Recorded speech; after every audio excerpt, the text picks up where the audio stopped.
বান্টি চিড়িয়া নিজের পছন্দে বিয়ে করে এনেছিল। ওর নাম ছিল টুনি। টুনির শাশুড়ি টুনিকে একদমই পছন্দ করতো না। ও সব কথা টুনিকে বকাবকি করতো। আরে বউ, খাবার কিভাবে বানিয়েছো? তোমার মধ্যে তো দেখছি কোনো ভালো গুণই নেই। মা, ভালো খাবারই তো তৈরি করেছে টুনি।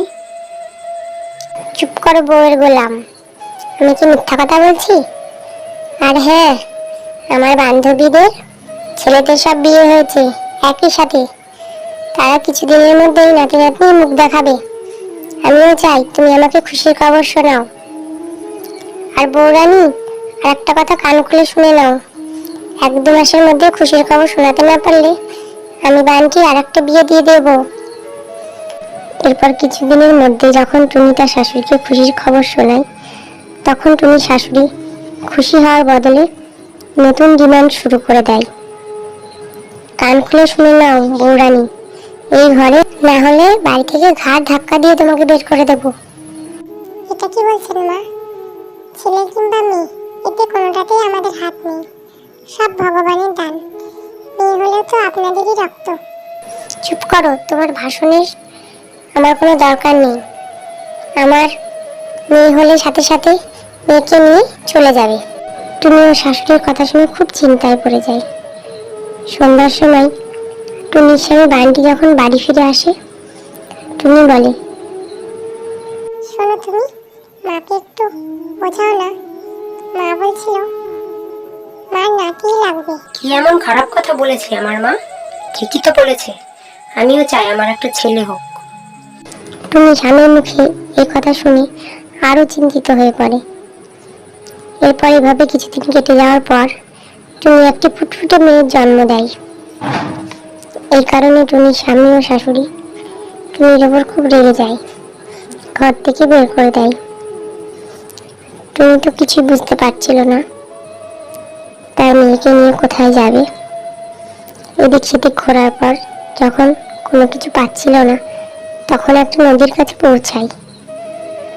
আমার কোনো বাঁচার অধিকার নেই, এই ভেবে যখন নদীতে ঝাঁপ দিতে যাবে বলে ঠিক করে, তখনই ওখানে রকি নামে একটি কবুতর আসে।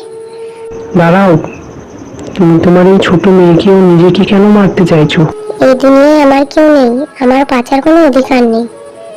এরপর টুনি রকিকে সব কথা বলে। তুমি, তোমার সাথে যা হয়েছে খুব খারাপ হয়েছে। আজ থেকে আমি তোমার ভাই। তুমি চলো আমার সাথে আমাদের বাড়িতে। এরপর টুনি রকির সাথে রকির বাড়ি চলে যায়। রকির ঘরে মা ছিল। রকি তার মাকে সব কথা বলে। রকির মা ছিল খুব দয়ালু প্রকৃতির পাখি। ও টুনিকে নিজের মেয়ে বানিয়ে নেয়। সময়ের সাথে সাথে টুনি ঘরে সব কাজ করে, খাবার বানাতে থাকে। একদিন টুনি রকিও তার মাকে সিঙ্গারা বানিয়ে খাওয়ায়। তুমি তো খুব ভালো সিঙ্গারা বানিয়েছো, এইরকম স্বাদের সিঙ্গারা আমি আজ পর্যন্ত কোথাও খাইনি। এইরকম সিঙ্গারা দোকান করলে ভাজার সাথে সাথে বিক্রি হয়ে যাবে। এরপর টুনির মাথায় একটা বুদ্ধি আসে, রকি ভাই, আমরা একটা সিঙ্গারার দোকান দেব, আমি ভাজবো আর তুমি বিক্রি করবে। এইভাবে আমরা একটা ব্যবসা শুরু করতে পারবো। রকি ও টুনির কথা মেনে নেয়, একটা দোকান খুলে ফেলে। ওরা যা সিঙ্গারা বানায় সন্ধ্যা পর্যন্ত সব ফুরিয়ে যেত। আস্তে আস্তে ওদের সিঙ্গারা অনেক নাম হতে থাকে। দূর দূর থেকে পাখিরা এসে সিঙ্গারা খেতে থাকে। তারপর টুনি তার মেয়েকে নিয়ে সুখে শান্তিতে বাস করতে থাকে। তো বন্ধুরা, আমাদের গল্পটি কেমন লাগলো অবশ্যই কমেন্টে জানাবে। ভালো লাগলে একটা লাইক করে দিও। আর নতুন নতুন গল্প শুনতে চাইলে চ্যানেলটিকে সাবস্ক্রাইব করো। ধন্যবাদ।